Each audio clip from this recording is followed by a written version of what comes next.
用微光照亮夜晚，用温暖温润心灵。亲爱的朋友们，欢迎来到微光夜读。结婚3年，我没能为林家生下一儿半女，丈夫带着怀孕的小三回家，提出离婚。离婚冷静期，他带着小三出去潇洒，结果被人打瘫痪了。我直接拒绝治疗，轻轻松松继承婚内所有财产。老公，你真是我的福气。我不安地看着来电人的名字。离婚冷静期还有10天。20天前，林森向我提出离婚，他一脸鄙夷地告诉我，3年来，我没为这个家带来一点价值，唯一的用处就是3年的陪睡，其实也就陪了3个月，2年零7个月他都是夜不归宿的。如今小三奉子归来，这个家也就没我什么事了。我欢呼雀跃的随便找了个出租屋就搬了出去。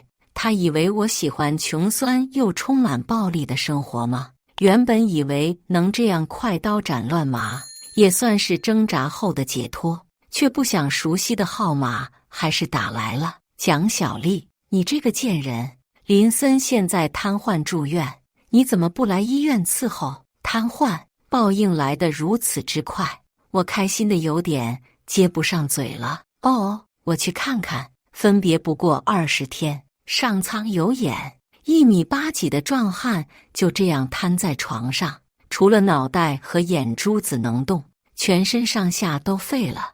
我脑子里飞速闪过平时这俩人对我母子双人混打的瞬间，心中的快感油然而生。林森身子不能动，眼珠子却死死地瞪着我，熟悉的凶光尽现，我下意识地后退了一步，急忙护住头。过了2秒，我才意识到，那个经常对我拳脚相加的男人，现在变成了废人。我还怕他干什么？我佯装心疼地看向婆婆，问她是哪个天杀的把我老公打成这样的。我婆婆就是个250，也是对我有恃无恐，才叽里呱啦说了事情的经过。原来刚在离婚签字当天，林森就带着刘芬芳去3亚旅游，谁曾想刘芬芳身结珠胎，也改变不了放荡的本性，在对海滩上的男人抛了 N 个媚眼后，终于被壮汉上前调戏。从来吃不得亏的林森哪里能忍受的这种屈辱，一言不合就大打出手，结果3个高大个打他一个，林森瞬间被捶得鼻青脸肿。俗话说得好，夫妻本是同林鸟，大难临头各自飞。他们本来就还不是正式夫妻。刘芬芳当时被吓傻眼了，丢下林森先行跑了。3个壮汉揍爽了人，扬长而去，留下林森一个人在沙滩角落无人救援。过了许久，才被刚好经过的游客发现，打了120。知道整个真相后，我嘴角一扬，妈，怎么不让刘芬芳过来照顾林森？婆婆不屑地瞟了我一眼，芬芳现在怀着老林家的骨肉，她得好好养胎。这次事件把她吓惨了，我让她来做了检查后就回家歇着了。你就是一只不会下蛋的母鸡，就得滚来医院照顾。反正林森都成废人了，对我起不了威胁。一个快入土的老太婆，我也不怕她，索性我就摊牌了。妈，我们已经离婚了，是你儿子提出来的，我没这个义务。一听我不愿意，老太婆立马发飙了。你这个贱人，我儿子好的时候，你好吃好喝，在家当少奶奶。现在我儿子有难了，你就想跑，门都没有。你要是敢撇下我儿子不管，我就去你娘家闹。当初可是要了我们整整30万的彩礼，都给我1分不少吐出来。你别想着开溜，你躲到哪儿，我闹到哪儿。说你骗彩礼，是个废物母鸡，弃病重的老公于不顾。看看还有哪户人家敢要你这种女人？有我在，你休想说走就走。你以为跟我儿子离婚了就没事了？我呸！要不是我儿子现在瘫了，即使离婚也要揍你一顿，还没揍回本呢。我呆呆地看着婆婆狰狞的嘴脸，一股寒意冲上脑门，我脑子嗡嗡作响。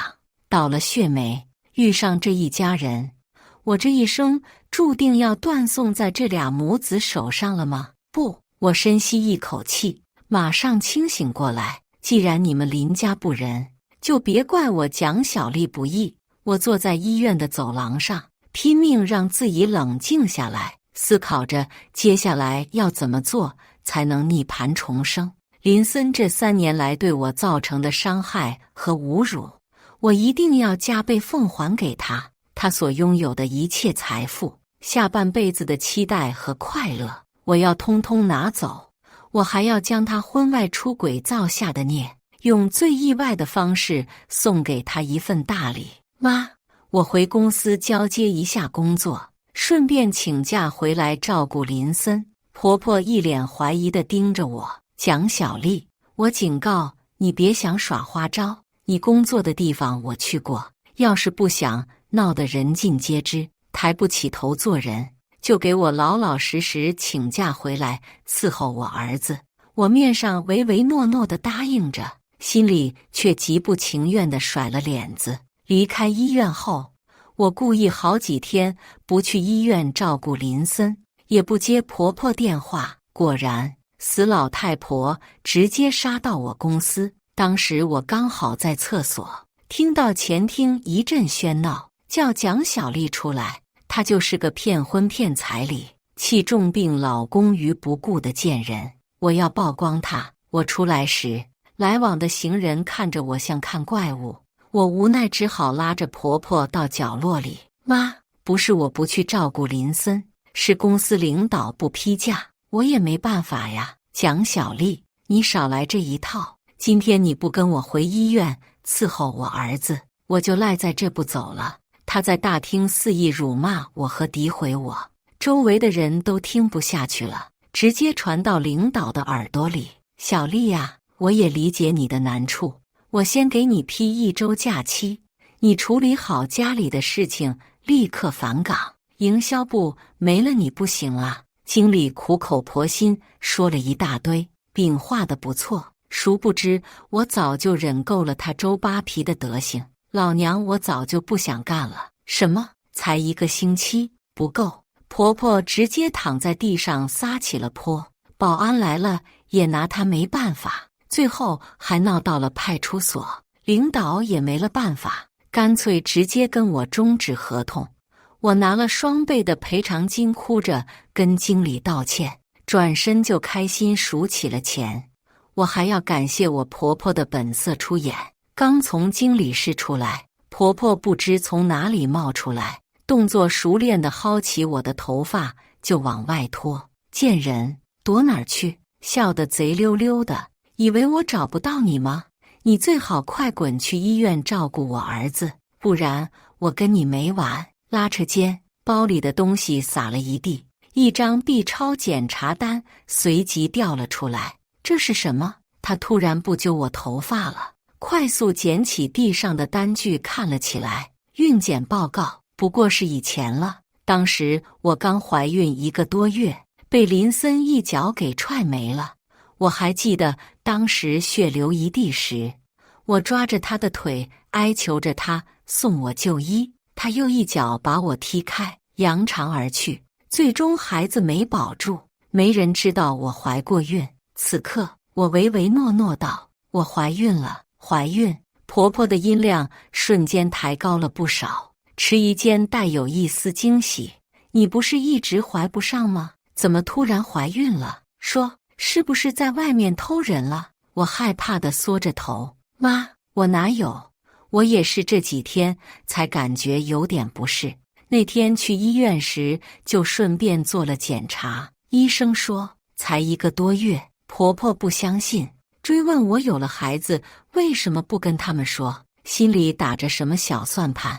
我吞吞吐吐地表示，反正林森要和我离婚了，所以就有了私心，想偷偷把孩子生下来，以后自己养。婆婆一听，立马不干了：“蒋小丽，你真是蛇蝎心肠，我们林家的骨肉，我就算死也不会让你带走的。我又装出一副为他们考虑的样子，说这样都是为了大家好。现如今林森瘫痪在床，我又被辞退了，以后家里就没人赚钱了。加上刘芬芳也怀孕了，2个孩子，就算家里有金山有银山，迟早也有烧完的一天。婆婆一听，刘芬芳瞬间来了气，想起林森遭受无妄之灾，完全是刘芬芳行为不检点。看到林森被打，居然选择独善其身。当警方上门让他指证那3名壮汉的恶行时，他也不管不理，说不关他的事，反而放出狠话，让婆婆尽快把家里的房产过户到他名下，不然他就打掉孩子，让林家绝后。看到刘芬芳变脸如此之快，婆婆勃然大怒。当她像对待我一样上前想要修理刘芬芳时，哪知人家也不是吃素的，3下2下就把婆婆按倒在地，拳打脚踢。老太婆吃了亏，对刘芬芳早就不满了，要不是看在她怀着林家骨肉的份上，她早就拿命去拼了。很明显，虽然刘芬芳也有孩子，但她不好控制，相比之下，我这个软废子可要好捏多了。我听了心里暗爽，难怪今天看婆婆走路一瘸一拐的。我继续装出唯诺样，妈，我接受您的安排，在家照顾林森和待产，给您生一个大胖孙子。可是现在我没了工作，家里没了收入来源，林森的公司肯定也乱套了。林森借助公婆的棺材本，开了家物流公司，短短3年时间就做大做强。以前林森从来不让我去公司，说我长得晦气，上不了台面，别踩脏了他公司的大门。如今公司没了领头，肯定乱成一锅粥了。上次在医院，我还看到林森的手机上一堆没处理的短信。蒋小丽，从明天起，你一边去医院伺候林森，一边你每天去公司转转，看看有什么可以帮忙的。我们林家的产业后继有人了，你要是守不住，看我不打爆你的头。要人做事却这副嘴脸，我就从中作梗，你又能奈我何？就这样，我带着肚子里的孩子离开我工作的地方，摇身一变成了物业公司老板娘。婆婆对公司的事情一窍不通，我去公司回来后，跟她汇报工作说，这段时间亏损巨大，有可能要动用家里的流动资金给员工发薪水了。婆婆面露担忧之色。此时刘芬芳还在林森名下另一幢别墅里养胎，听说光保姆就请了10几个，还没算上煮饭的阿姨，这不是妥妥的烧钱吗？以婆婆的秉性，她哪里能容忍她霍林家的家底？说是去照顾刘芬芳，其实就是去监督她。我去那边照顾那个小贱人，你留在这里好好伺候我儿子，把公司管理好。随后恶狠狠地盯着我看，扬言要是我把林森照顾得不好，或者他的宝贝孙子有什么闪失，小林打不动我了，他还能揍我。婆婆还要求我每天要给她录一条视频，每天都要报备照顾林森的流程。我唯唯诺诺地把他送出门，心里却在计划着接下来的打算。我白天去公司处理事务，员工上上下下无不意外，暗地里对我指指点点。自从嫁给林森，我已经蛰伏了3年，不但在同行中找到一个营销策划的工作，并在这3年中奋力向上，靠着不懈的努力做到了总监的位置。而这一切，林森根本不知情。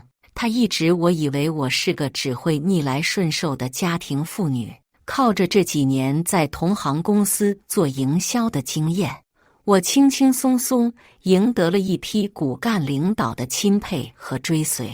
很快，公司发展趋向稳定，我慢慢得以放松。婆婆这段时间对我一刻也不放松，每天打视频监督着我的一举一动。她说每个月会回来一次查探，所以我一定要在下个月之前让所有的事情有个了结。留给我的时间不多了，林森，我准备好了，你准备好了吗？美其名曰为了方便照顾林森，我在房间支了张小床，其实我睡得可香了。半夜他哼哼唧唧要干嘛，我总是笑脸上前，温柔地问需要什么。他一脸诧异地看着我，似乎是想从我脸上捕捉到一丝不情愿的表情，可我伪装得天衣无缝。今天我让护工晚一点来，我开始整理林森近期可以穿的衣服，温言细语地劝说他把每一件衣服都试一遍。林森狐疑地看着我，我依旧笑颜如花。乖，你这段时间都瘦了，试试看还有哪些衣服是你能穿的，不合适的我就收起来。林森虽然有点不解，但他也挑不出什么毛病，不情不愿地让我给他一件一件的试衣服，而我一边帮他换装，一边拍下各种素材，已被婆婆的查岗折腾了一上午。我把他安顿好，叫来了护工，我到书房整理好刚才的照片和视频，依次排列好顺序，每天给他妈发去一张正常的生活情景，让他相信自己的儿子一直跟刚出院时没两样，因为从下一刻开始就不会再有这么祥和的场景了。林森，这应该是我最后一次对你好好说话了，等你一觉醒来，就全是我给你准备的惊喜。临到下午，我辞退了临时护工，并支付了双倍工资。晚上，我给林森做了他最爱吃的咕噜肉，只是这次我多放了点醋和盐，让其味道一言难尽。想起有一次婆婆做了这道菜给她儿子吃，不小心多放了醋和盐，又酸又苦，他们母子俩硬是逼着我全部吃下去，整盘肉下肚，我的胃像被火烧了一样难受，又酸又疼。为了展示我的贤惠，我还熬了一锅老火鸡汤，端到林森面前，拍下温馨的视频发给婆婆。她眼尖，发现了放在一旁的咕噜肉，随即提醒我不要放太酸太咸，吃了胃不适。她不会是想起了自己的杰作吧？关了视频，我把鸡汤放在自己面前，把咕噜肉对着她，我喝一口汤，喂她吃一块肉。林森露出难以言表的神情，想吐又吐不出来，卡得脸色发红。乖，咽下去，这可是你最爱吃的。我站起身，拍着他的心口，硬是灌了下去。林森看我的眼神从惊讶到愤怒，原本不平顺的呼吸变得更加急促，鼻孔发出哼哼唧唧的声音，张着嘴巴干着急。我趁机把剩下的肉块一咕噜全倒进他的嘴中，他来不及咽下，脸涨得通红。我把他扶起身，重重拍着他的后背，他想吐出来，却又有心无力，食物在嘴里吐之不快。就像那时，我被他母子俩一人按着嘴巴，一人拼命往里倒灌酸苦无比的肉一样。乖，老公，吞下去，就像当初你和你妈喂我那样。林森惊恐不安地盯着我哼唧，又无可奈何，只能把嘴里的肉往里面吞。片刻，他终于缓过神来，睁大眼睛看着我，面露凶光，想要抬起手打我，可惜只有手指能动。我把他推倒在床，站起身，冷漠地看着他，啧，想打我呀，废物！他怒目圆睁，恨不得把我撕碎，嘴巴张了张，做出一个我再熟悉不过的嘴型。贱人！我懒得理会他，收拾好餐具出了门，留下林森呜呜呜的叫。随后点开相册，发出1号照片，配上肉麻的文案。妈！林森喝了一碗鸡汤，吃完了咕噜肉，吵着还想吃，想让我下次再给他做。现在他在午睡了，你请放心。手机对面的婆婆很快发来没什么温度的家父，照顾好我的儿子，想来照顾自己的准儿媳，也一直惦记着自己的儿子吧。放心吧，我会把他照顾得好好的。晚上，我直接给林森端上一碗清粥，放在他面前。可笑的他连抬起手喝粥的力气都没有。想吃饭，先学会向我妥协，哄得我开心再说。然后我当着他的面拿起他的手机，用他的指纹解了锁，点开所有银行的 App， 把他里面的存款全部转进了我的账户。别问我怎么知道支付密码的，问了就是林森傻到把支付密码设成了他妈的生日。这几年当惯了贤惠媳妇，自然记得他妈的生日是7月14鬼节。估算了一下，居然只剩下700多万，应该是在刘芬芳身上花了不少钱。虽然我对她的私人账目不是很了解，但仅凭这段时间在公司的查账，我就知道这3年里她所赚的远远不止这些，属于我的一分也别想拿走。我在她面前摇了摇手机，微笑着说：“钱我转走了哦。话说你在刘小三身上砸了多少钱呢？你放心，为了捍卫我们的婚内财产，我会一分不少要回来的。”林森气得直喘粗气，只能干瞪眼看着他那滑稽的样子，我不禁笑了出声。多少年了，我第一次这么快活。听着手机的信息提示音一遍一遍地响起，代表着划款到账。林森的脸都气黑了，怨毒地瞪着我，嘴里又凹出贱人的形状。我冷静地做完这些，把那碗清粥继续摆在他面前，专门恶心了他一番，随后走了门。没吃饭没关系，1、2顿饿不死。按照计划，我请了一个私家侦探，专门让他调查刘芬芳这段时间的动向和个人账户。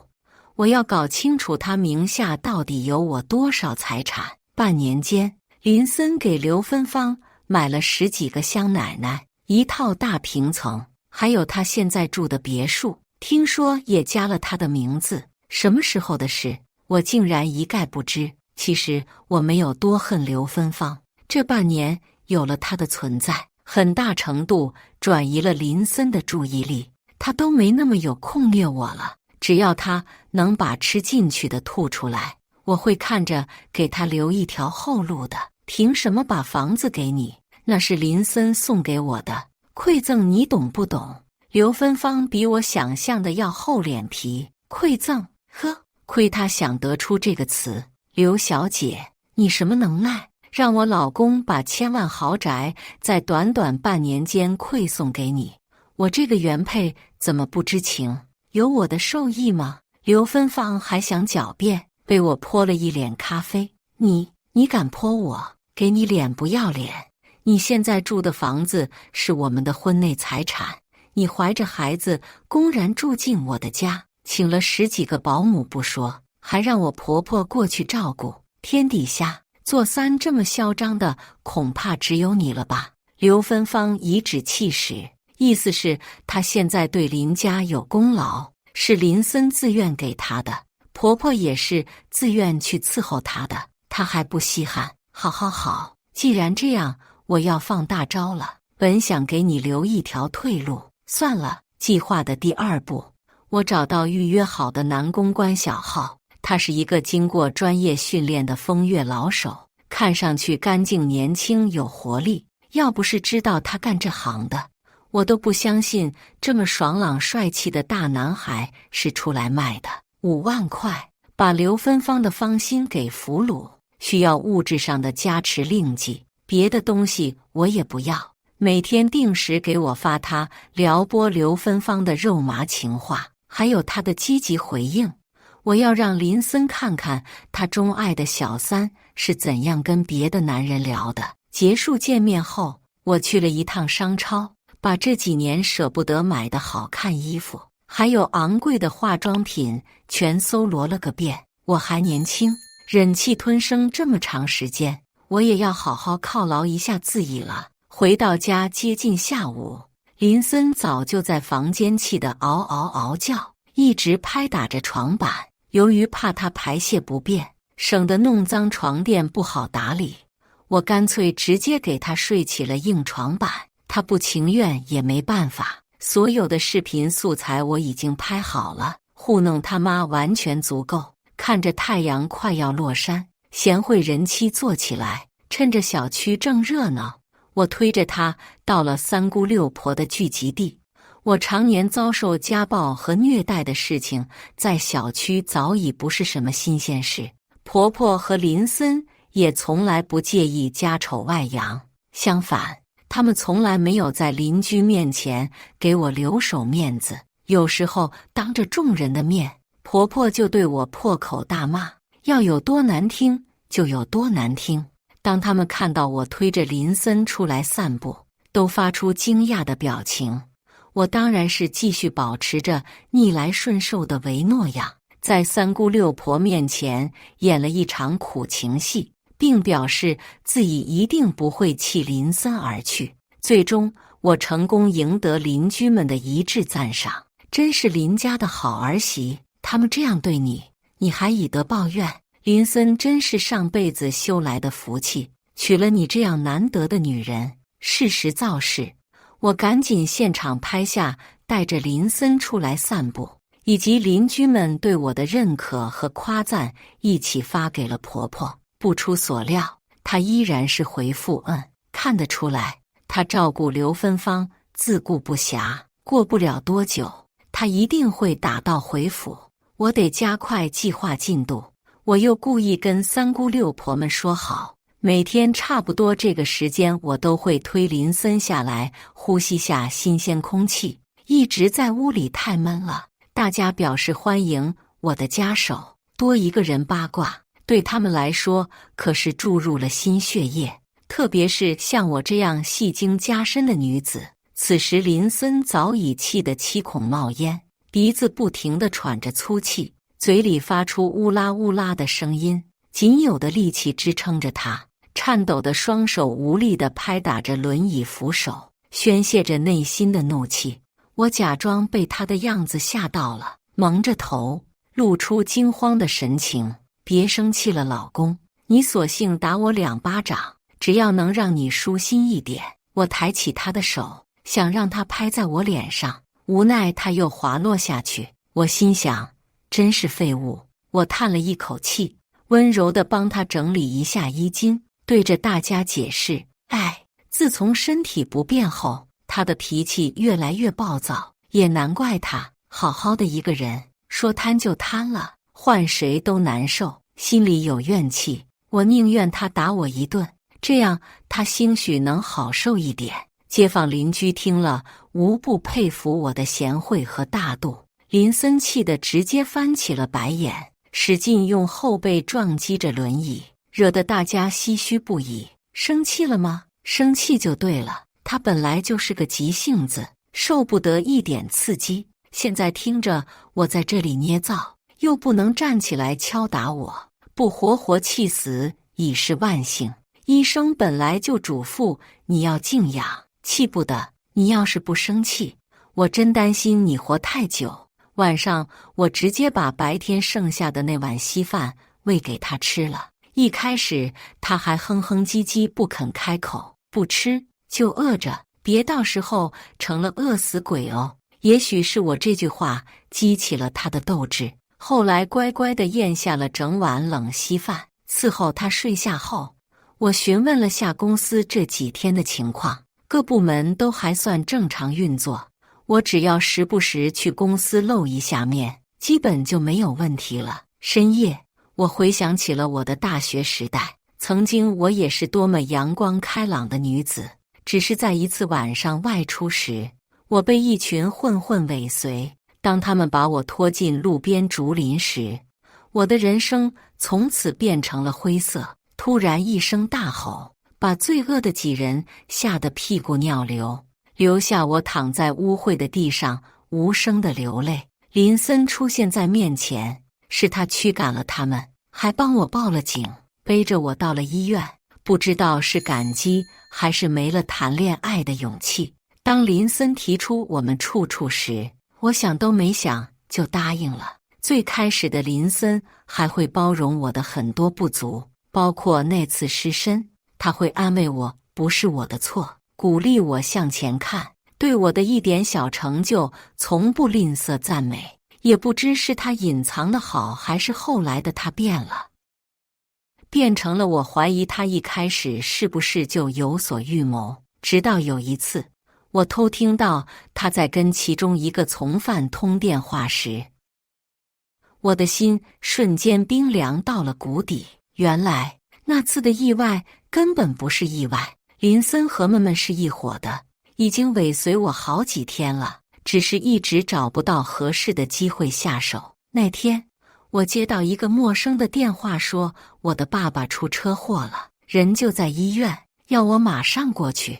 当时我想都没想，摸黑着就跑出宿舍。没想到那通陌生的电话就是林森打给我的，他不知从哪里得来我的号码，把我骗了出去。为什么要这样对我？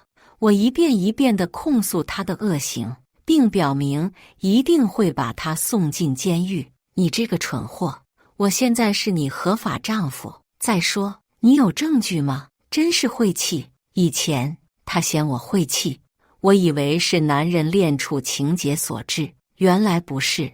本来他们说好的由林森带头骗我出来，由他先来，结果他还在电话亭没赶到，被其他人占了先机，所以他一直认为我晦气。当初为了和他在一起，我不惜与家里抗衡，没要家里一分嫁妆，还拿着自己辛苦存下的30万作为彩礼，直接跟家里断绝了关系。婆婆一打骂我时，就念叨着那30万，殊不知那根本不是他儿子的钱。那时他的公司刚开始起步，自己都还自身难保，哪来的30万彩礼？婚礼也是我花钱办的，父母没来，我成了一个没有依靠的女人。从那天起，他们就对我变了脸色，只是还不至于太过明显。他们不止一次明里暗里地劝我跟家里缓和一下关系，言外之意我知道，父母只有我一个女儿，以后家里的财产迟早是要留给我的。可笑的是，我是为了和他结婚才跟家里闹翻的，父母不认可的从来不是我，而是他。只要我一天还在林家，又怎么修复得了我和父母的关系？一次次试探后，他们终于确定我不能从娘家那里获得什么价值了。从此我的噩梦就开始了。一开始只是挖苦和讽刺，我也理直气壮地为自己辩解，换来的是婆婆的耳光和推搡。当我委屈地向林森诉苦时，他竟然比他妈下手还狠，第一次动手就直接我打成了脑震荡。我看着眼前这个男人，难过又震惊地意识到，我是把自己送进了狼窝，已经和父母决裂，也不敢让他们知道我现在过得如此不堪。加上父母都是部门人员，很注重面子，离婚是不可能的了。我唯有打碎了牙往里咽。当林森一边揪着我头发往地板上撞击，一边满口脏话时，我才发现原来他是当年祸害我的主谋。那一刻，我发誓，我一定要报仇。林森啊，林森，我不能将你绳之以法，但我可以让你死得很惨。半夜，我被一阵敲击声吵醒，过去查看，林森涨得满脸通红，眼神一直瞟向下身。我会意上前，掀开被子一看，他尿了，真恶心。晚上吃的是稀饭，不然屎都难免。我直接又盖了回去，准备离开。林森敲打着床板，示意我帮他换掉。撒点尿有什么关系？以前你喝醉了乱撒尿还少吗？干了就好了，别吵人睡觉。我笑眯眯的冷嘲热讽着，看着他急火攻心的样子，我就想笑，没把你气死，已算是便宜你了。我朝他翻了个白眼，转身去了客房。大房间留给他糟蹋吧，我住小房间睡得更香。不得不说，男公关小浩还是挺给力的，短短3天不到就顺利把刘芬芳拿下。专业的就是不一样，两人很快暧昧地互动起来，情话看着都不好意思。年轻人的恋爱就是甜。我坐在林森床前，打开小浩发来的微信记录，一遍遍翻给他看。他为了刘芬芳和3个壮汉打架，被打到瘫痪在床。他刚把刘芬芳带回来时，还着重介绍了他是他第一个男人，意在羞辱我的失真。这让我的恨又增加了几分。他是不是刘芬芳第一个男人，我不知道。如今还不到半个月，她是若珍宝的女人，已经和别的男人打得火热。林森一向都是只许州官放火，不许百姓点灯的个性。他出轨天经地义，女方给他戴绿帽子，肯定是罪该万死。看着刘芬芳和小浩肉麻的情话，又听我在一旁添油加醋，他的心口又开始不断起伏，苍白的脸上浮现出不正常的红晕，空洞无神的眼珠子射出恨毒了的凶光。我正解说着，我请的私家侦探还查出刘芬芳肚子里的孩子根本不是林森的，他只不过是他找来的接盘侠。此刻他正发来一段刘芬芳跟友人聊天的视频，我自己都不知道肚子里的孩子是谁的。跟他的那一晚，他像头牛一样，我出血了。他居然相信那是处女红，他想儿子继承家业都想疯了。一听到我怀孕的消息，就像条哈巴狗一样扑过来。我想他也算有点钱，说不定能捞一笔，下半生也就不用愁了。呵呵呵，那个死太婆真碍事，整天管这管那的，这也不能买，那也不能花。哼，我迟早让他滚蛋。这是他儿子买给我的房子，他算老几啊？一天天指手画脚。今天我又跟他干了一场架，太解恨了。刘芬芳的声音，林森再熟悉不过了。他听到之后，呼吸猛然变得急促起来，像一条发怒的猎狗发出嗷嗷嗷的喊叫。所以林森和刘芬芳相遇本身就是一个笑话。要不是因为刘芬芳肚子里的孩子，他不会那么急于赶我出门，也就不会带着刘芬芳出远门庆祝，更不会得意忘形显摆护花使者的形象，装逼不成反被打残。人家的目的多明显，只想捞点下半辈子的养老钱。我不由得拍着林森气得发抖的手，笑得前俯后仰，哈哈哈！林森，惊不惊喜？意不意外？你看，你妈像舔狗一样在照顾一个来路不明的肚子，还被人家嫌弃打骂，真是报应不爽啊！林森气得想强力起身，一次又一次无能为力，他累得满头大汗，双手不停地拍打着床板。我得意地瞟了他一眼，摸了摸自己扁平的肚子，哎呀，这可怎么是好？可能你们老林家唯一的血脉就在我这肚子里了呀！如今他瘫在床上，自然也就没了生育能力。他们老林家把传宗接代看得比命重要，现在却被我死死捏在手里呢。林森愤怒地瞪着我，眼里有威胁，有恐吓和辱骂。只是想到我肚子里的孩子，眼神又闪烁不定。我看着眼前这个揍了我3年的男人，现在已不足为患。终于扬眉吐气了一回，林森气息慢慢平稳，想来也是接受事实，知道自己为难不了任何人。后面的日子，他也配合了许多，他听话，我自然也愿意给他一点好脸色，毕竟好戏还在后头呢。老公，你知道吗？刘芬芳的相好是我花钱雇的，报酬10万哦。林森刚刚平静的眼神突然打了个激灵，眼珠子都快凸出来了。我继续刺激他，还有，你卡上的钱我都转走了，整整7000多万呢，我这一辈子算是不用愁了。密码居然是你妈的生日，你想不到我会记得吧？呵呵呵，我是个多么贤惠的儿媳呀！可惜你们不知道珍惜。毫不意外，林森又一次被我气得呼吸急促，脸色由红转黑，手掌想要抬起给我一个耳光，还没离开床板就已经垂了下去。我继续添油加醋，10万块花的还是挺值的。听小浩说刘芬芳很享受的样子里，还一个劲儿地夸他有力。怎么，你们在一起半年多，就没有一次让他满意的吗？我把手机屏幕递到他面前，你看这个场景是不是很眼熟？这可是你给刘芬芳买的落地大平层，呵呵，人家住着你的房子，睡着你的床，还上了你的马子，怎么样？生气吗？林森狠狠咬着后槽牙，一个不小心怕是要咬到舌头了，嘴里发出的叫声，瘦得皮包骨的脸颊凸起高高的颧骨，铁青的脸怒视着我。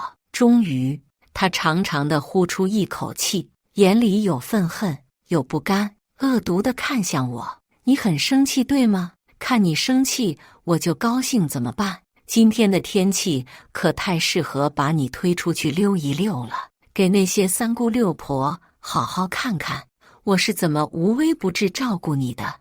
我微笑地看着大口喘气的林森，我懂他的愤怒与悲哀。曾经他对我多次大打出手，我拖着遍体鳞伤的身体爬到三姑六婆的聚集地时，他当着这么多人的面丝毫没有手软，一个一个耳光掌掴在我的脸庞，我连求救的声音都来不及发出，就又被拖了回去。恍惚间，身后也只是传来看戏的唏嘘声，没人同情，没人阻止。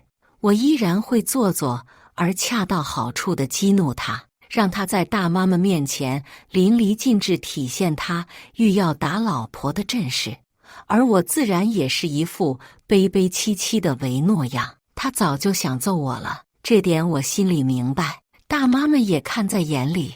转眼过去了20多天，1个月的期限很快就到，我要赶在婆婆回来查岗前把事情了结。林森越来越消瘦，越来越绝望，原本壮实的身材变成瘦骨嶙峋，曾经让我惧怕的有力的双掌早已青筋尽吐，整个人散发出弥留的死人气息。现在不管是屎尿遍布全身，还是刘芬芳和小浩的视频，都无法再激起他的战斗欲。我知道是时候结束了，10万块花的真是值。在小浩的甜言蜜语攻击下，刘芬芳居然要打掉肚子里的孩子，与他双宿双飞。当我把录音放给林森听时，他除了眼珠子无奈的翻白，再也没有了往日的凶狠。他所在乎的马子、票子、面子，我已经从他面前全部拿走了。他最看重的房子和孩子，我一样不给他留。今天最后一次把他推出去溜达，先在大妈面前精心表演了一番贤惠妻子的日常，再假装推不动轮椅叫来保安帮忙。轮子生锈了，需要上点润滑油就好了。看着热心肠帮我细心上油的保安，我千恩万谢。随后照例推着林森到了台阶旁的太阳底下，因为这里的阳光比较灿烂，还是三姑六婆们强烈推荐的舒适地。你家林森在屋里待的时间长，应该多晒晒太阳，这个地儿最好了，阳光充足，空气也清新。我听着他们违心的话语，连连应和着。我知道他们只是看不得林森濒死的晦气样，不想他靠太近而已。我推着滑溜无比的轮椅到了台阶旁，开始了我的表演。我往下行走了2级台阶，尽量与他保持同一水平线。然后掏出手机，把小浩发给我的语音放给他听。亲爱的孩子，我打掉了，你什么时候娶我？林森听到之后，呼吸最后一次变得急促，看得出来他恨透了刘芬芳，这么快就受不了了。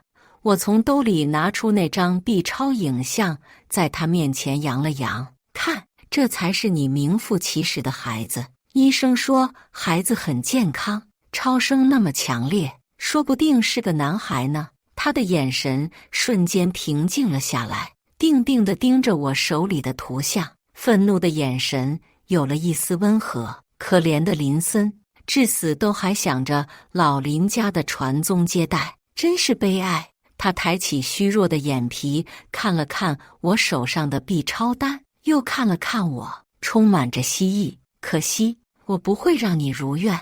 我反手又摸出一张病历单，恶狠狠地甩到他脸上。只是你儿子早在半年前就没了，你看看这日期，还想不想得起来？你把我打得半死的那个夜晚，就在那一晚，你亲手把你儿子打掉了。那时我刚怀上1个多月，还没来得及告诉你，孩子就没了。我漠然的心酸，边哭边说，我本想留下这个孩子，毕竟他是我在这个世上唯一能带给我温柔的生命，可你却那么残忍地把他杀了，我因此大出血，差点死了过去。可惜我命不该绝，不然哪有你的今天？当初是你跟那些人狼狈为奸，他们的恶已经受到了惩罚，可你的恶却还在我身上肆意鞭打。我要让你万念俱灰，生不如死。他满眼冒火，嗷嗷嗷作声，却无可无奈何。我一边欣赏着自己刚做的美甲，一边慢悠悠地凑到他耳边，你就是个废物，老婆留不住，孩子也留不住，就连情人也嫌弃你。对了，你死后，房子、车子、公司全都在我名下，我是第1顺位继承人。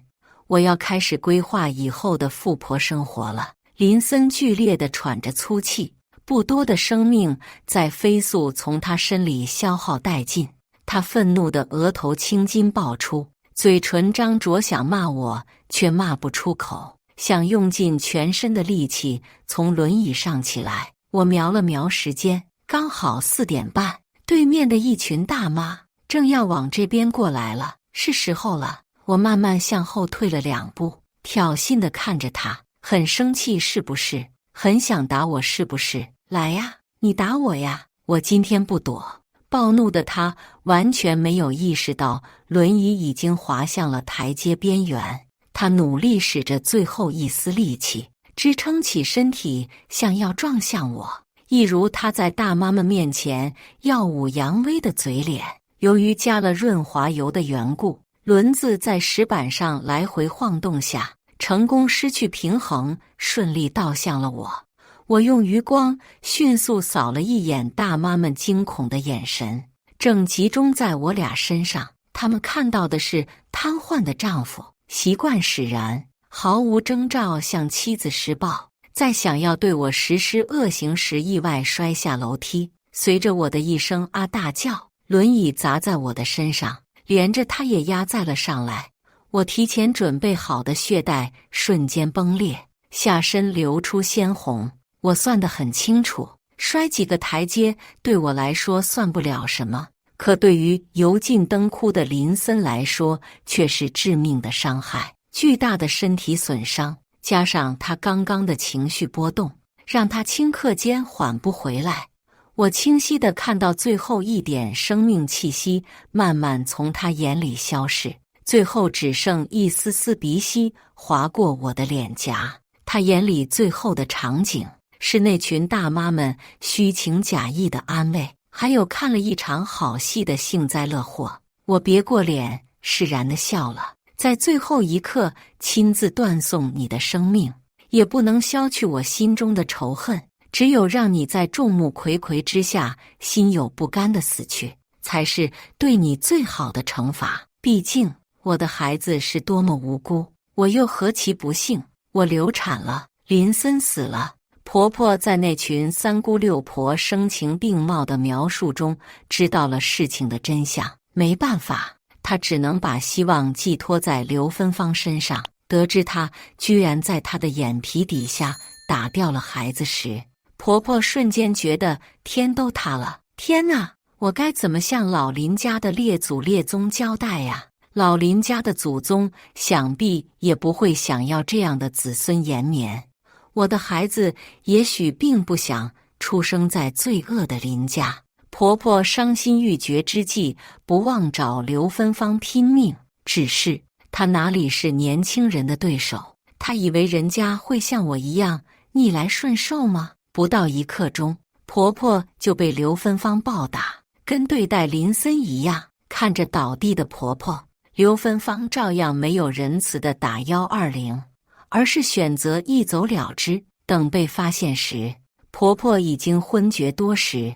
当医院打来电话，我不可置信地看着昏迷的婆婆。医生说，老人头部遭到严重撞击，需要开颅，手术成功率非常低，让我慎重选择。我毫不犹豫地放弃了。既然手术有风险，我还是给他保留全尸吧，这也算是我对他最后的一点仁慈。当晚，我婆婆就没再撑过去。1周不到，我了结了我老公，送走了我婆婆，处理完他俩的后事，接下来就是刘芬芳了。拿着私人侦探和小号那里获得的证据，我把刘芬芳告上了法庭，要求返还林森赠送给他的房产2处，还有现金385.4200元。刘芬芳看到原告席上我的，还龇牙咧嘴地朝我开骂：“蒋小丽，你这个贱人，你凭什么跟我要回这些东西？这都是林森自愿送给我的，你没有权利收回。”我对他的反应并不意外，毕竟陪了一个男人半年多，还留了一个孩子伤了身，到最后什么也捞不到。这是气急败坏吗？不要忘了，你所占有的是我的合法财产，请问你是合法的吗？他被我一句话对得哑口无言。如今林森已死，谁又能证明他是不是自愿赠送？最后法院判回给我2套房产，基于现金已被他花掉大半，只返还了一小部分，我也不再计较，就当是半年来他帮我应付林森的劳务费。刚走出法院门口，刘芬芳就打电话向小号哭诉，一脸委屈样。可让他万万没想到的是，等来的却是电话那头的一句分手。什么？你现在要跟我分手？我现在什么都没有了，你也要离我而去吗？望着刘芬芳落寞离去的背影，我收起我的怜悯。这个世界本来就是这样，善良要是没了牙齿，它将一文不值。1个星期后，我转手把现在住的房子卖了出去，刘芬芳归还的那2套也挂在网上。跟狗男女有沾染的房子，我一律不留。尘埃落定后，我小心翼翼地给妈妈打了个电话。妈妈在那头惊喜万分，明显听出她高兴的哭声：“小丽，你还好吗？”身后传来一个浅浅的声音：“是爸爸，你问问他要不要吃菠萝蜜，他以前最喜欢吃了。”听到这句话，我破防了。父母的爱永远不变，即使当初决裂得如此干脆，剪不断的是亲情。妈，我很快就回去了，我要吃菠萝蜜，我要吃好多好多菠萝蜜。挂断电话时，我早已泪流满面。到公司处理了一下重要事务，就准备回我的大海南。爸妈，我最爱的菠萝蜜，我回来啦。故事完，接下来是我们本期第2个故事。我老公癌症晚期，卡里的钱却被他拿去给小三买了房子，他不知道那是他的救命钱。几天前，林晋轩总觉得身体不舒服，趁着年假，我给他预约了体检。结果今天早上我去医院取体检结果，医生和我说林晋轩是肺癌晚期，康复机会渺茫，听到这个消息，我只觉得头晕目眩。一日夫妻百日恩，我还是决定尽力试一试。可当我拿着银行卡去交钱预约手术时，刷卡机却显示余额不足。可这卡里明明有我们夫妻2人全部的存款，足足有500万，怎么会余额不足？我惊了一身冷汗，急忙去银行查询流水，才发现卡里的钱竟然在1个月之前划走了。查询明细显示对方名称是某某房产开发公司，银行柜员说这钱是付了房款了，可我怎么不知道我家买房子了？我浑浑噩噩地从银行出来，打了车就回到家里，说是家，其实就是我们2个租的一个公寓。我俩结婚，因为双方父母都不同意，所以我俩算是裸婚。这几年我和林晋轩拼了命的工作，就是为了能尽快在这个城市有个落脚的地方。为此，我们2个省吃俭用。本来我俩已经攒够了500万，够在郊区买一个小别墅了。可是林晋轩却一直说房价会降，让我再等等，不要着急。我抿起嘴唇，并不想把林晋轩想得太不堪。或许他只是想给我个惊喜呢。我径直走进屋里，就林晋轩正躺在床上，一脸开心地看着手机，手指更是飞快地敲打着屏幕，一看就是聊得很开心。我静静地看着林晋轩，突然觉得这样的他有点陌生。我故意弄出来动静，林晋轩看到是我，立马把手机放到了枕头底下。老婆，你回来了。我点了点头，装作不经意的样子。和谁聊得这么开心？林晋轩僵了一下，没谁，就是刷了个短视频，还挺有意思的。我看了他一眼，没说话。林晋轩继续说道：老婆，你怎么去了这么久？检查结果出来没？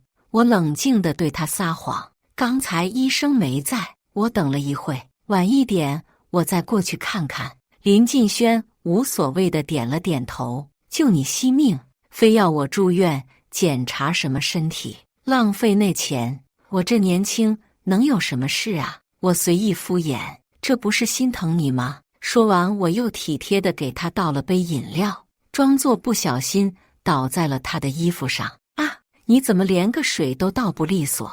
林晋轩埋怨地看了我一眼，就匆忙去了卫生间洗澡。我心下一凉，林晋轩最近确实对我很不耐烦。我之前一直以为他工作压力大，还变着法的给他熬汤补身体。我看了一眼卫生间，迅速从枕头底下拿出手机。林晋轩的手机没有密码，我直接打开就是微信界面。手机上最近联系的几个人，除了我和我公公婆婆，就是工作上的同事。最近联系的时间和刚才都对不上，可是我刚刚明明就看到他在手机上聊个不停，难道是把聊天记录删了？可是连密码都不设，他就不怕被我发现吗？除非是他有小号。我点开切换账号那里，果然下面还有一个账号。我闭了闭眼睛，稳了稳心神，这才点下切换账号，立马就跳出来几条微信消息。老公，咱们的房子什么时候能领钥匙啊？老公，你什么时候来我这里呀？老公，我好想你啊。老公，你什么时候能离婚呢？我大脑一片空白，整个人僵在原地。林晋轩竟然真的出轨了，从来没想过8点档电视剧剧情居然发生在我身上。老公得了癌症还出轨，还真是够狗血的。我咬着牙压制住心里不断翻涌而来的恶心和痛意，点开林晋轩和这个备注名为亲亲宝贝账号的聊天界面，发现聊天记录除了上面那4句话什么也没有。我又点开通讯录，里面只有亲亲宝贝一个人，而且2个账号的朋友圈都是一片空白，看样子林晋轩和这女人都用的是小号。我握紧手机，这么小心，看来这女人我认识啊。我冷冷勾起嘴角，事情真是越来越有趣了。我把消息设置成未读，切换了账号，就把手机放在了枕头底下，听着卫生间里哗哗的水声，我冷笑一声，本来还想尽力给你治病，既然这样，不如就直接丧偶吧。说起来，我和林晋轩认识也是因为一个小三，只不过这个小三是我姨父的情人，林晋轩是他的侄子。后来在我和林晋轩的搅和下，我姨父和他姑掰了，我和林晋轩成了。林晋轩最讨厌的人就是他那个做小三成瘾的姑姑，而我最开始之所以和林晋轩聊得来，也是因为我觉得他和他姑姑不是一种人。我俩结婚3年了，虽然婚后生活逐渐归于平静，偶尔也有半半磕磕，但我始终以为林晋轩会是个合格的老公。没想到林晋轩和他姑姑一样，都是感情里的大蛆，让人恶心。下午，我再次去了医生办公室，医生刚好在，见我敲门，招手让我进来。安排好了吗？我摇了摇头，伤心地流起眼泪。医生，这是太突然了，我还没想好怎么和我老公说。医生叹了口气，尽快吧，毕竟你老公已经是癌症晚期了，早做治疗，存活的几率会高一些。我忍不住在心里嗤笑一声，林晋轩怕是没机会存活了，毕竟他的救命钱已经被他挪用给小三买了房子。我回到家里，斟酌了一番，揉红了眼睛，来到了卧室门口。虽然我想立刻抽包就走，可一是若我直接走了，只怕是前脚走，后脚林晋轩和他妈那边就会起诉我遗弃罪；二是我这些年全部的积蓄都被林晋轩偷偷转走了，我实在咽不下这口气。卧室里，林晋轩正拿着手机聊个不停，我嘴角泛起一起冷笑，然后抽噎地哭了起来。林晋轩被我吓了一跳，没好气看着我说道：“你突然出现在门口，哭什么？”我见状更是委屈地抽噎了起来，越哭声越大，越哭越伤心。在我一边哭一边断断续续地讲述中，林晋轩的脸色瞬间惨白了起来。癌症，我看着他的样子，心中不禁冷笑起来，面上装作一脸悲痛。是啊，医生说你尽快治疗，可能还有一线生机。林晋轩脸色苍白，从床上爬起来，踉跄着就要去医院。我急忙安抚他，已经和医生定了明天去医院定制治疗方案。林晋轩一脸颓然地坐在沙发上，喃喃自语：“我怎么就得癌症了？”我心里一阵无语，为啥得癌症？老天爷都看你不顺眼呗。我面上露出恰到好处的担忧，握着他的手安慰：“晋轩，你振作起来，一定会好起来的。”林晋轩握着我的手，眼睛里布满了无助。“真的吗？”我点了点头，坚定地说道：“放心，晋轩，就算是砸锅卖铁，我也会给你治好的。”林晋轩一顿，神情略微有些不自然。果然过了一会，他就找了个借口想休息。我体贴地为他盖好被，关上房门出去了，装作去了厨房。林晋轩以为我走远了，连忙打起了电话：“宝贝，我用点钱，你转给我，乖听话，我不会给他买东西，我真的有事用。好了，你别瞎猜了，过几天我就给你转回去。哦，对了，我明天要出趟差，什么时候回来还没定，你好好照顾自己，照顾好肚子里的孩子，记得今天晚上就转了，我明天早上用。”我站在卧室门口，整个人浑身冰凉，如坠冰窟。林晋轩，原来你不止出轨，挪用了我们的夫妻财产，你还和外面人有了孩子。我有些悲凉地站在卧室门口，恨不得立刻冲进去问问他。那我这些年累死累活算什么？你又把我当做什么？可我忍住了，因为我知道这些答案毫无意义。我现在唯一能为自己做的，就是理智一点，把被林晋轩转移的财产都给追回来，让渣男贱女为自己的错误付出代价。我来到厨房，认真地做了晚餐，手机突然嗡嗡地响了起来。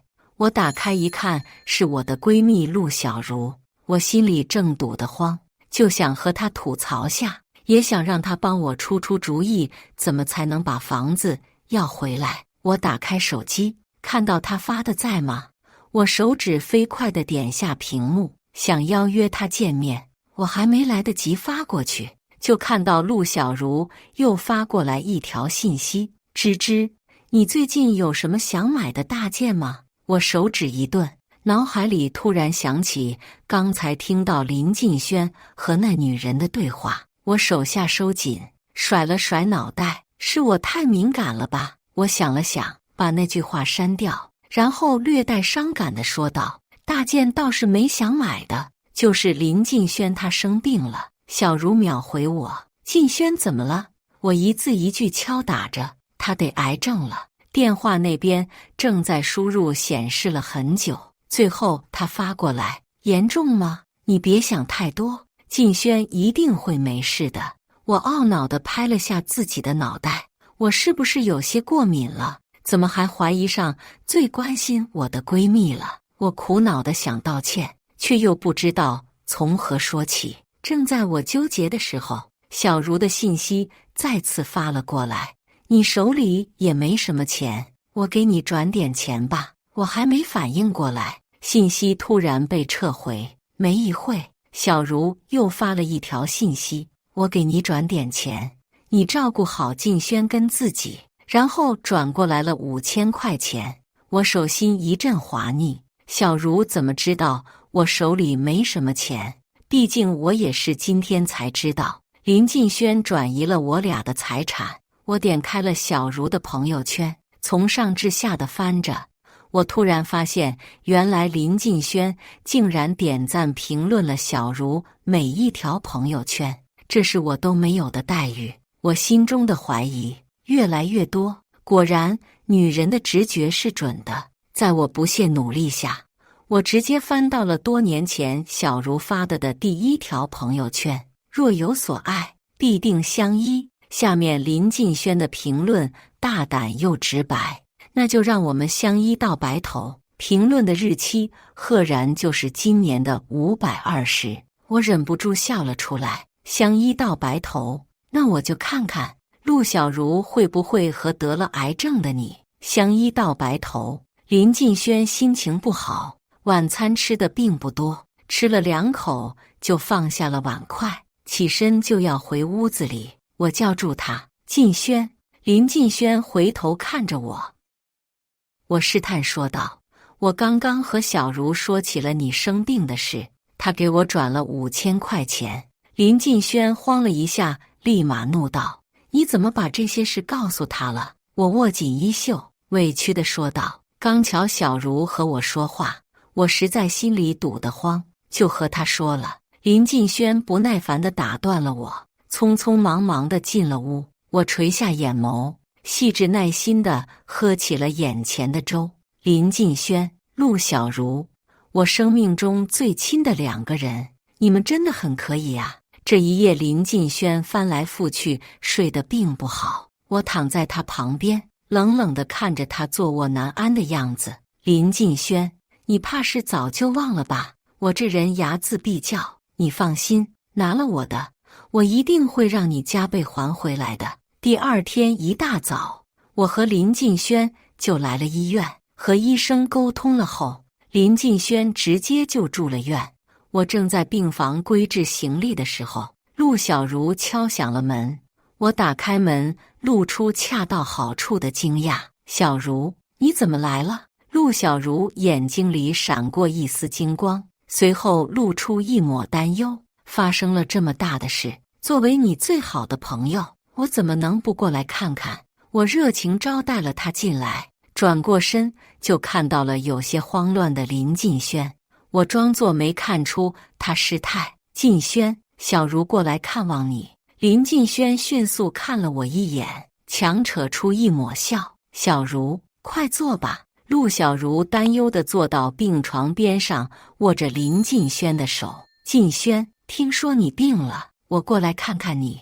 林晋轩尴尬地看了我一眼，不动声色抽出了手。没什么大事，医生说只要做个手术，后续配合治疗就好了。我微笑地看着他们两个人。小茹，你先坐着，我去上护士那里取个化验结果。我从病房里出来，就去了隔壁病房，借了阳台。有些闷热的天，屋子里都开着窗户。我靠在墙上，听着隔壁两个熟悉至极的声音，正在打情骂俏。晋轩，这么大的事，你竟然不告诉我！你知不知道昨天晚上听江芝芝说起，我差点没下过去。我的心肝，我不是怕你担心再动了胎气吗？更何况现在医疗那么发达，没什么大事，你别担心。宝宝最近怎么样？有没有闹你啊？宝宝和你一样很乖。不过晋轩，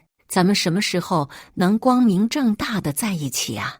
你不知道我看你和江芝芝在一起，我有多嫉妒。而且你总不能让宝宝生下来就是私生子吧？本来打我算下个月就找个借口跟江芝芝说我欠了一大笔钱，骗她假离婚的。但是现在我这身体突然这样，需要人照顾。你现在身子又娇贵，受不得累。我妈年纪大了，我也不能让她受累啊。不如等我身体好了，再和她摊牌吧。对了，宝贝，妈今早还在问我，你肚子有动静了没？我还没告诉她你有了。你说妈那么喜欢你，要是知道你有了，不得乐得开花了呀。你讨厌了。屋子里的两个人还在继续腻歪。我靠在墙上，紧紧握着拳头，直刺的掌心冒出了鲜血。我冷静地离开病房，去护士站包扎好掌心，处理好一切后，我平静地回到了病房。陆小茹坐在病床旁边，正笑着给林晋轩削苹果皮。我微笑地打趣：我们小茹这么贤惠，真是水取到就赚到啊。陆小茹和林晋轩两个人不着痕迹地对视了一眼，笑了起来。我装作没看到，接过陆小茹手里的苹果喂给林晋轩。陆小茹看到我手上的纱布，芝芝，你手怎么了？我看了一眼，沉默了下，说道：刚才去护士站取结果，不小心摔了一跤。小茹顿了下，试探地说道：摔了一跤，是，结果不好吗？我看了眼林晋轩期待的眼神，又看了下小茹，哀戚地说道：晋轩，你答应我，你可一定要振作起来呀。林晋轩脸色苍白，嘴唇哆嗦了起来。我会死吗？眼泪顺着我的脸颊噼里啪啦地流了下来。晋轩，你会长命百岁的。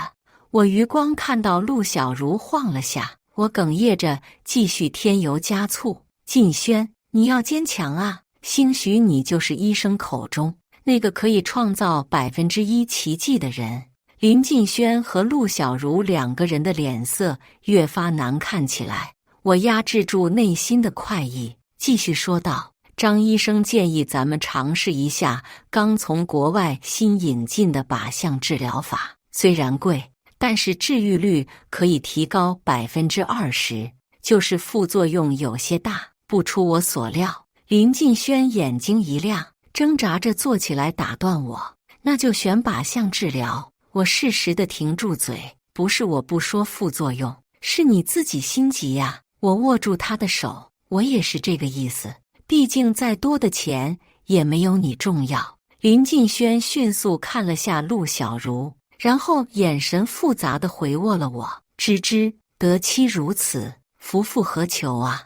我贴心地为他掖好被角，咱们夫妻同心，其利断金。陆小茹的脸色沉得都快滴下水来，我在心里冷笑，这才只是个开始呢，好戏就要开场了。我倒要看看，知道林敬轩癌症晚期难以治愈后，你们两个又要如何？我还真是很期待呢。没有什么比渣男和小三狗咬狗更让人觉得痛快的事了。我要亲眼看到你们两个反目成仇。张医生跟我们确定后，开始给林敬轩进行了靶向治疗，大笔的医疗费用如流水的花了出去。靶向治疗过程很痛苦，大量的药物和治疗手段对于林敬轩常年纵欲过度的身体是毁灭性的打击，他的气色也以肉眼可见的速度灰败下去，没多久就瘦成了皮包骨头。我雇了个护工，但还是每天都到医院坐一坐，还专门拍一些他治疗过后身体虚弱的照片发在了朋友圈里，感慨着恨不能替他受罪。朋友圈里的朋友都在夸我患难见真情，连林敬轩都开始给我点起了赞。果然没几天，陆小茹坐不住了，她开始频繁地出现在医院里，对林敬轩嘘寒问暖。我乐享其成，更是在陆小茹来的时候找各种借口出去躲懒。不过这样的日子没持续多久，林敬轩和陆小茹越来越猖狂，连护士都委婉地告诉我，林敬轩和陆小茹太过亲密。我笑着和护士说，我相信他们。然后又继续问护士，距离上次靶向治疗已经过了1周了，是不是又该安排了？护士复杂地看着我，应该明天就能安排了。我弯起嘴角，好戏来了。第2天，我借口公司有事，把林敬轩托付给了陆小茹。陆小茹和林敬轩嘴角纷纷扬起，我也同样扬起嘴角。因为病情并不理想，我提前和医生商量了加重靶向治疗强度。很快，林敬轩从治疗室出来，我躲在拐角处，亲眼看到林敬轩口吐白沫，大小便失禁，而陆小茹站在一旁，面色惨白的后退，不肯上前。最后还是护士和护工2个人把林敬轩抬到了病床上。从那天以后，陆小茹再也没有来。又一次靶向治疗后，我故意说给林敬轩听，小茹最近怎么不来了呢？林敬轩脸色有些苍白，没说什么，只不过他紧握的拳头暴露了他此刻的不安。林敬轩呐，林敬轩，你还真是自作孽不可活呀！靶向治疗很贵，最开始林敬轩和陆小茹要来的那点钱很快就见了底。这期间，林敬轩又背着我给陆小茹打了几次电话，陆陆续续要来了一些钱。这天护士又来催缴住院费，我故意皱起眉头嘟囔道，老公，这可是你的救命钱啊，你怎么这么小气，每次只交了这么一点？林敬轩皱了皱眉头，面上闪过一丝难堪。我继续在一旁添油加醋，敬轩，咱们又不是没有钱，你也别惦记着房子了，只要你人平安，房子以后咱们再买吗？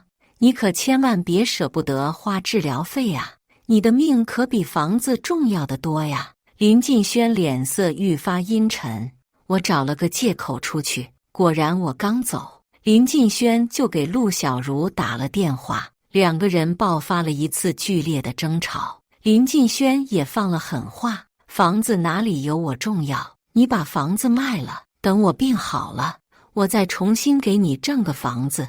陆小茹不知道在电话那边说了些什么，林敬轩直接把手机摔在了背上。我推开了房门，故作惊讶道，老公，你怎么了？林敬轩脸色铁青僵硬地说道，没事，我有点累了。我差点没笑出来，硬生生憋了回去。那你累了就先睡会。林敬轩胡乱应了一下，拿着手机躺在那里，不知道在想什么。我勾起嘴角，耐心地拿起苹果削皮，毕竟这好酒需要细细品，好戏也得慢慢看。接下来一段时间，林敬轩心情是越来越差，摔手机的频率也是越来越高。终于在他摔坏了第3个手机，护士过来让我们继续续存住院治疗费的时候，林晋轩到了崩溃的边缘。我弯起唇角，狗咬狗的大戏终于要来了。林晋轩胡乱找了个借口支开了我，我顺着他的意思假意离开。没多久，陆小茹戴着厚厚的口罩，踩着高跟鞋走进了病房里。我打开藏在病房里的录音设备，2个人的对话传来过来。陆小茹不耐烦地说道：“说吧，非让我来干什么？”林晋轩有气无力地怒喝：“干什么？呵，你说我要干什么？我看你现在是巴不得我死吧？”陆小茹善解人意地说道：“晋轩，你别费力了，你看你这样既遭罪又费钱，而且我咨询了我一个医生朋友，你这病治愈率很低，很容易就人财两空了，不如你放弃治疗，安心去了吧。我刚去查了，我肚子里的是男孩，我会为你守一辈子的寡，这些财产以后不都是你儿子的。”耳机里传来浓重的喘息声。没一会，林晋轩咬牙切齿，狠狠说道：“你到底给不给我卖房拿钱？”陆小茹嗔道：“晋轩，你怎么就听不明白呢？你这病就是个无底洞，就算是治好了以后，也要靠药品维持。你有这钱，不如留给你儿子，我和孩子会带着你的爱继续前行，好好生活，你就放心去了吧。”我没忍住笑了出来。陆小茹是真够优秀，林晋轩应该快被他气死了吧？林晋轩这么自私怕死的人，别说是孩子了，此刻你就是把他妈摆在他面前，他都顾不上。他是不会为了别人放弃自己的命的。果然，没一会，2个人就爆发了剧烈的争吵。陆小茹气冲冲地喊了起来：“林晋轩，这房子已经是我的了，你最好是安心去死，别再来烦我，否则我直接打了肚子里的孩子，让你绝后。”林晋轩哑着嗓子狞笑起来：“陆小茹，你这是想过桥拆河吗？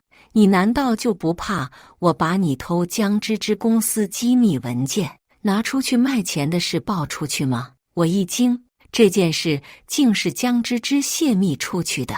之前公司交给我一个很重要的项目，我赶工忙了整整3个月，信心满满，只等项目敲定，升职加薪。可最后投标的时候，意外陡升，对家公司拿出的项目不仅比我更加周密详细，报价也比我这边低，到手的项目飞了。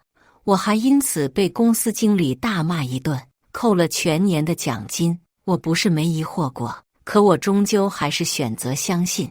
耳机里的传来陆小茹的尖叫声：“你敢威胁我？别忘了，偷资料的事你也参加了，而且你做的龌龊事不比我少。别以为我不知道，江芝芝他爸妈每年都给你拿一大笔钱，你妈新买的那个房子就是用江芝芝父母的血汗钱买的吧？哼，就是不知道。江芝芝知道这些，还会不会尽心照顾你？”录音机里传来2个人狠毒的咒骂声。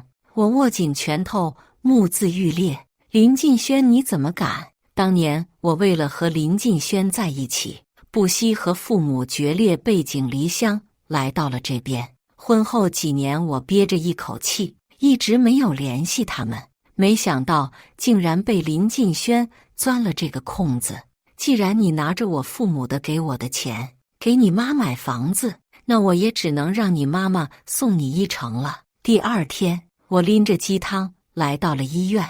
林晋轩一边喝着鸡汤，一边哭着和我坦白了。他说，在一次酒席后，他喝多了，把陆小茹当作是我做错了事。事后他为了补偿陆小茹，就把我们手里的钱转给了陆小茹作为补偿。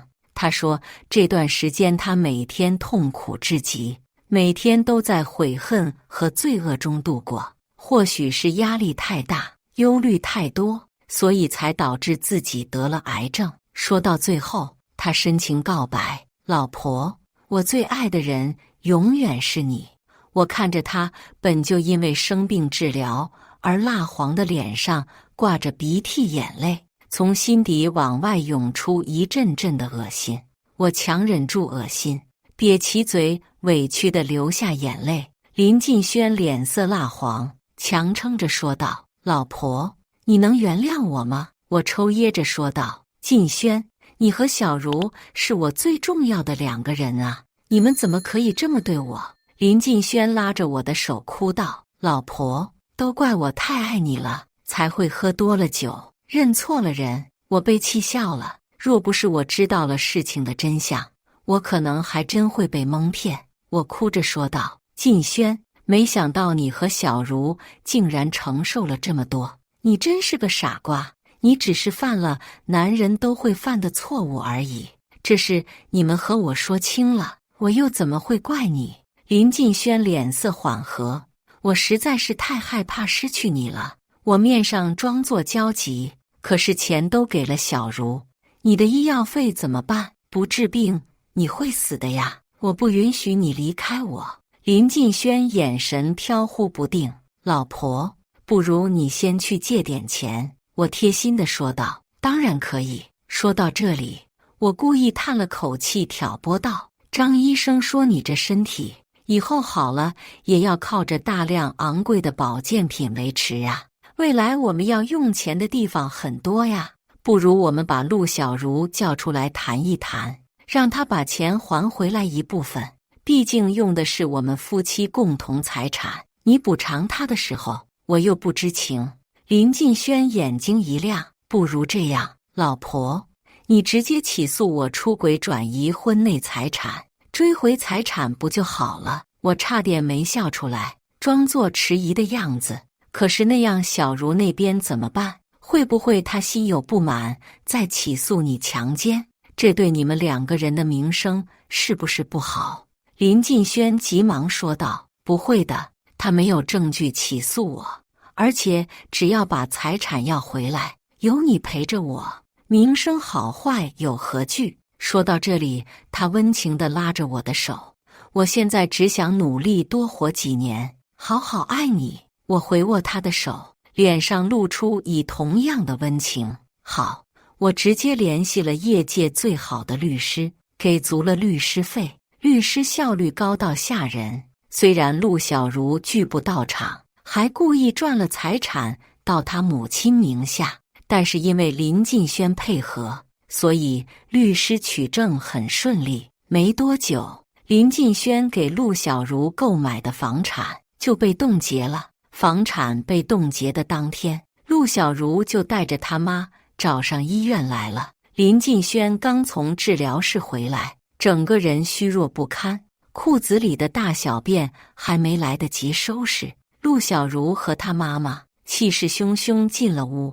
看到我，陆小茹脸色有一丝不自然，下一秒就干恶心了起来。林晋轩蜡黄的脸都被气出了红色，虚弱地说道：你们什么意思？陆小茹脸色难看地捂住鼻子，对着林晋轩呵斥道：林晋轩，法院冻结了我名下的房产。林晋轩嗤笑一声：你名下的？那明明就是我花钱买的。陆小茹歇斯底里地喊道：林晋轩，你想好了，你要是这么绝情，就别怪我把肚子里孩子打掉，让你绝后。林晋轩咬着牙说道：老子自己都活得艰难，哪里顾得上什么孩子？你愿意打就打了。陆小茹被气到说不出来话，直接领着家里人在病房里哭闹起来。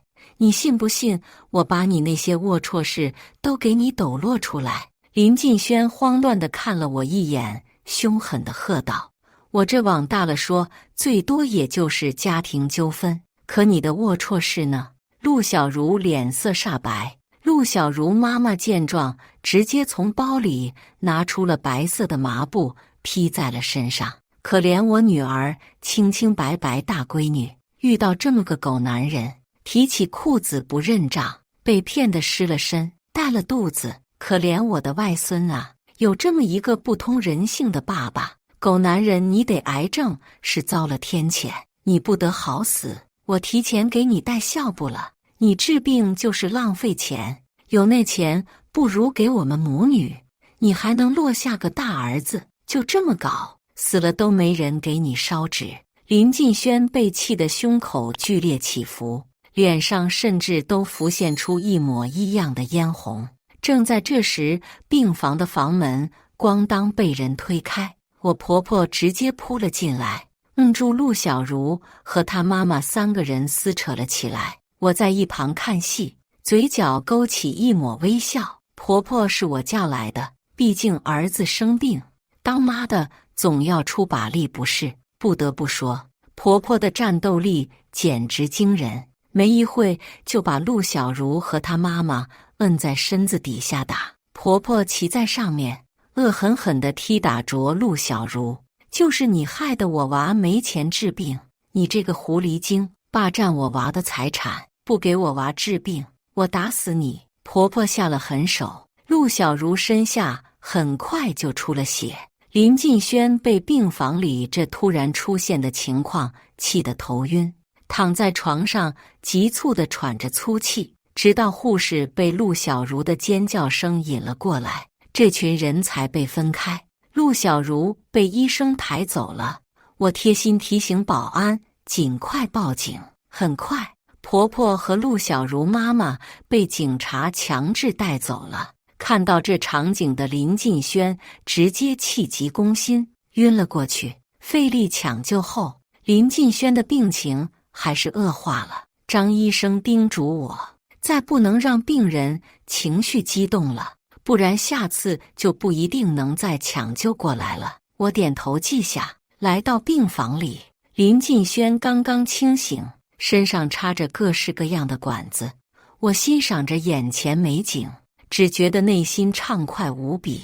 我弯下腰，贴心地为林晋轩掖好被角。张医生说你快死了。透过氧气罩，我看到林晋轩大张的嘴，还有带着恐惧的眼神。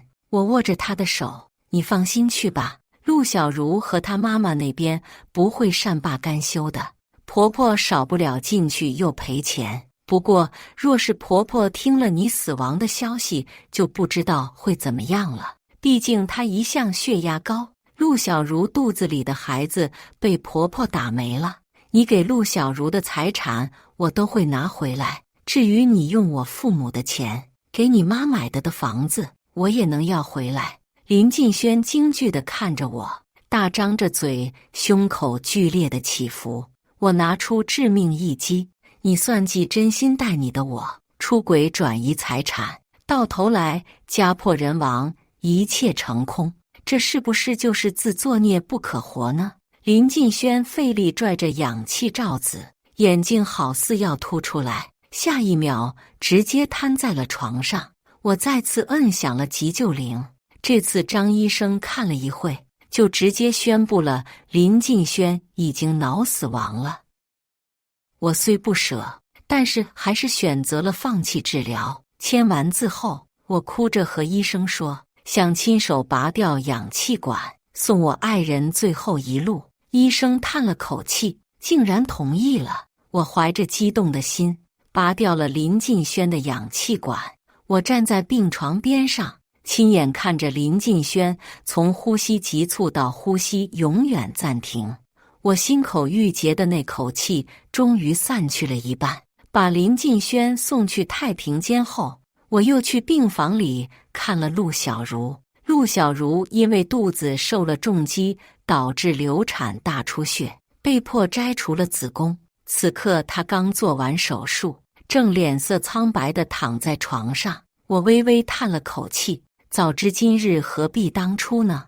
听到叹气声音，他睁开眼看着我，我平静地告诉他，你刚刚流产大出血，医生已经把你子宫切了。陆小茹看着我虚弱地说道，江芝芝，你是不是早就知道了？我轻笑了下，直接承认了，顺便告诉他，我婆婆也是我叫来的。陆小茹撑起身骂我，你这是谋杀，我要去告你。我无辜地眨巴下眼睛，我只是老公生病，自己照顾不过来，叫了我婆婆过来帮我，哪成想你会过来闹啊！我当时不阻止，也是因为我被吓傻了。江芝芝咬着牙看着我，我同样冷冷看着她。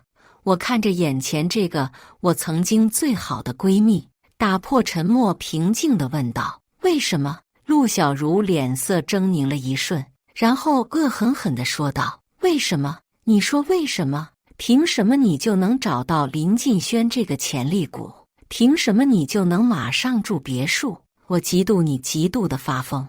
我本来也只是试着去勾引他一下，没想到他竟然连犹豫都没有，直接上了套。原来你所谓的幸福也不过如此。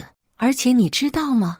晋轩曾经和我说，你和他父母矛盾很多，你又不想要孩子，这是已经让他父母不满很久了。”我平静至极，退后一步：“陆小茹，我真后悔认识你。”陆小茹脸部僵硬了起来，我深深看了她一眼，直接转身走了。陆小茹嘶哑地在我身后说道：“林晋轩给我买房子，就是他妈妈提出来的。”我诧异地回头看了眼陆小茹，陆小茹眼里闪过恨意，我心了然。这一刻，我心中的郁结的另一半气也消散了。处理好这些事后，我来到了派出所。见我才来，林晋轩妈妈歇斯底里地骂着我，还让我赶紧想办法借钱和解赔钱，把他捞出去。我看着眼前口水横飞的林晋轩妈妈，冷冷说道：“林晋轩死了。”婆婆直接僵在了原地，然后嗷的一声冲我喊道：“你敢诅咒我儿子？”我叹了口气，昨晚妈你过来闹了一通，还把陆小茹打得流产了。林晋轩受了刺激，晕过去，脑死亡了。婆婆瞪大眼睛，紧紧盯着我，喘着粗气。我继续贴心地告诉林晋轩妈妈：“陆小茹肚子里的孩子是晋轩的呀，而且还是您最在意的男孩呢。”婆婆大张着嘴，一口气没上来，直接晕倒了过去。我跟着警察赶忙把婆婆送到了医院，虽然抢救的及时，但是婆婆还是中风瘫痪了。陆小茹听说婆婆中风了，在她妈妈的搀扶下来病房里要赔偿金。陆小茹妈妈耍起泼皮：“我女儿现在伤成这样，以后也不能再生育了，你赶紧撤诉，把那房子给我们，然后再赔给我们1000万。”我两手一摊开：“要不是你们来闹，林晋轩也不会受刺激死。而且若是你把房产卖了给林晋轩拿医药费，这些事又会怎么发生？”陆小茹妈妈见我这样说，又拿出那套，直接坐在病房地上哭：“林晋轩他就该死，本来就是治不了的病，干啥浪费那钱？我家小茹才是倒了大霉了。先是遇到那个短命的贱男人，再是遇到这瘫痪的老妖婆，还有你这个占着茅坑不拉屎的贱人。你今天要是不把这房子赔给我们，我就不走了。”婆婆虽然瘫痪在床，但是耳朵还是好使的，听到陆小茹妈妈的话，竟气得扒着床起来了，直接摔倒在了地上。我叫了一声，陆小茹妈妈见状，吓得拉着陆小茹就跑了。婆婆本就病情严重，还没恢复，这又被气得摔了一下，直接饮恨西北了。陆小茹和她妈知道消息后，当晚就拿着行李跑了。我直接办了婆婆和林晋轩的后事，处理好所有的事后，我又联系法院那边，直接申请强制执行，把陆小茹名下的那个房子给赚回来了。那房子被执行回来那天，我就把它变更户名给卖了。我又马不停蹄地带着律师去处理林晋轩给婆婆买的那处房产。结果在我去到房子那边才发现，林晋轩姑姑刚和男朋友分手，无家可归，竟然一直住在这里。见我来，她吆喝着这是他们林家的财产，劝我赶紧滚。我没理她，直接让律师把这些年我和林静轩对婆婆的赡养费转账单拿出来，又把我爸妈转账单拿出来。林静轩姑姑不情愿地闭了嘴，这才骂骂咧咧收拾行李走了。我把这边房子的事都处理好，和律师打道回府。刚上车，我手机响了下，我打开一看，是保险公司转过来的林静轩的死亡赔偿金和报销的医疗费用。林静轩可能都忘了，今年初我为了支持刚入行保险行业的表姐，在她那里给我们2个人都买了重病医疗和死亡保险。我的受益人填的是她，她的受益人那栏填的是我。我回了租的房子，打算收拾下行李换个房子。刚走到门口，就看到我的爸爸妈妈正站在屋子门口，因为年轻气盛，为了自己所谓的爱情和父母赌气。我远走他乡，一直没有和他们联系，也屏蔽了他们的朋友圈。算一算，我有好久没看到他们2个人了。他们2个人听到声音，转过头见我回来，更是直接红了眼眶。妈妈直接扑过来抱住我，芝芝，爸爸妈妈才从你表姐那里知道这些事，这段时间你受苦了。爸爸双眼通红看着我，虽然没说话，但是满眼都是关切。我眼泪直接掉了下来。这个世界上最爱我的人永远是我的爸爸妈妈。我之前真是混账，我沙哑着说道：爸爸妈妈，对不起，是我。妈妈打断我：傻孩子，我和你爸只希望你好。爸爸的眼角也闪过一丝泪花。走吧，收拾行李，跟爸妈回家。我破涕而笑：好，咱们回家。感谢大家的观看。本期影片大家觉得是第1个故事精彩，还是第2个故事精彩呢？欢迎大家在下方评论区讨论。